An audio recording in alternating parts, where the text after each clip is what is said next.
Many organizations talk about the importance of taking risks, being bold, being adventurous, realizing that we're going to have to experience failure and be innovative if we're going to stay at the cutting edge in the face of disruption. And yet while we talk about this, the verbiage of this is common in the business landscape. We know we've got to fail fast and fail frequently. The reality is very few organizations are actually following through and seeing this become a part of everyday experience or culture within an organization. It was interesting working with one of the banks recently. I was speaking to the client before the program I was going to deliver to the leadership team. And I said, well, let's talk about innovation and how we'll build a culture of innovation. I said, let's touch on the importance of developing a healthy appetite for failure. And this client said, well, we could talk about that, but the reality is we've covered that a lot in the last 12 months, and I don't know that'd be a good place to spend our time. And I said, well, that's great. That's been discussed as a leadership team. But I said, are your people doing it? Are they taking risks? Are they bold? Are they brave? Are they being adventurous? Are they willing to and open to fail? And he sort of sheepishly said, well, the reality is not really. We still play a very safe game as an organization. There's a natural bent toward being conservative and not wanting to fail, not wanting to be responsible for things that go wrong.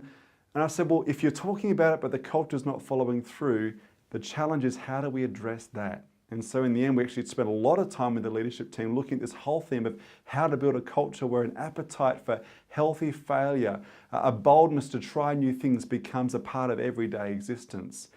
Now it's interesting, the challenge for creating a culture where boldness is encouraged, where failure is embraced, is endemic, particularly in public organizations. When you've got share prices that can fluctuate on a whim, you want to play often a very safe game. And the reality is, while you may well save your share price this month or your job this year, not taking risks and not being willing to experience failure may jeopardize the very long-term and even medium-term future of the organization. So how can you incentivize boldness? How can you encourage sensible risk-taking? Not reckless, stupid risks, sensible risk-taking.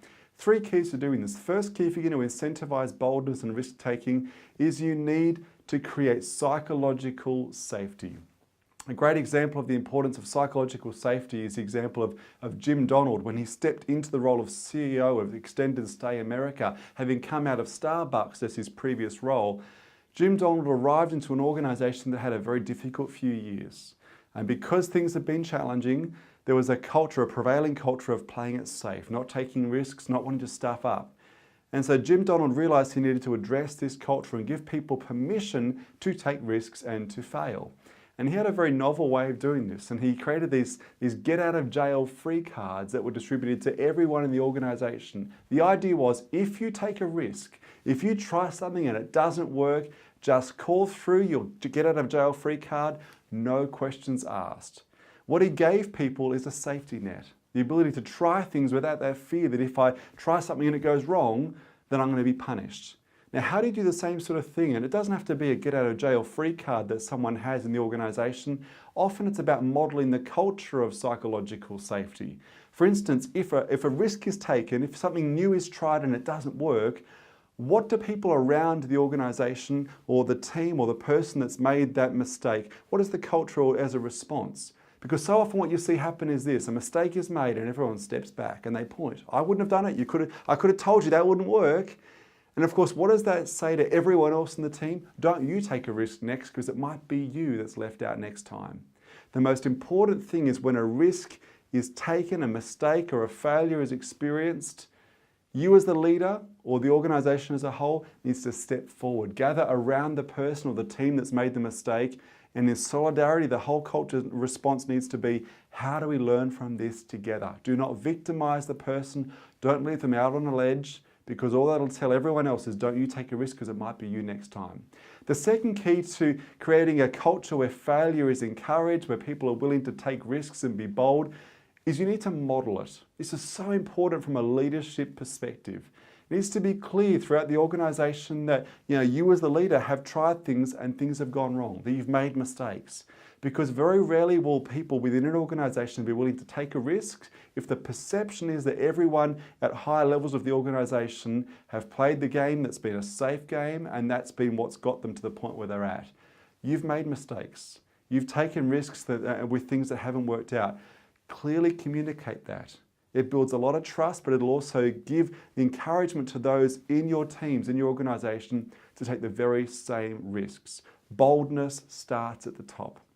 The third key to encouraging boldness is to give people a reason to do so, to actually actively incentivize boldness and risk-taking. This may all mean that every performance review, every performance dialogue, part of the discussion is, what have you tried this year that hasn't worked? And people who say, well, actually everything's worked fine, that almost is a black mark against your name, because that should be a sign that you're playing a game that is far too safe. And so the challenge for all of us is how do you encourage people to take risks, and if they've taken a risk, how do you actually celebrate that? This can even begin right at the early stages, the interview process for a new employee, that you set that as a centerpiece of the culture. Jeff Bezos, for instance, at Amazon, always asks new hires, tell me about something you've invented. Now the code there is, what have you tried? What are the risks that you've taken? What is the trail that you've blazed? Because the reality is he knows right from the outset, if he hires people who don't have that natural mentality, that bend, that will impact the culture over time. So how do you incentivize and encourage the very bold, risk-taking, inventive behavior that is going to be required if you're going to stay at the cutting edge? Frank Wilczek, the guy who won the Nobel Prize for Physics back in 2004, said if you're not making mistakes, you're not attempting problems that are hard enough. And that is so critical. If you've not made mistakes, if there's not a culture around you where mistakes and failure are experienced, you're probably playing a game that is far too safe, and that also probably means you're not staying at the cutting edge and not sufficiently innovating in a way that will see you thrive in the age of disruption.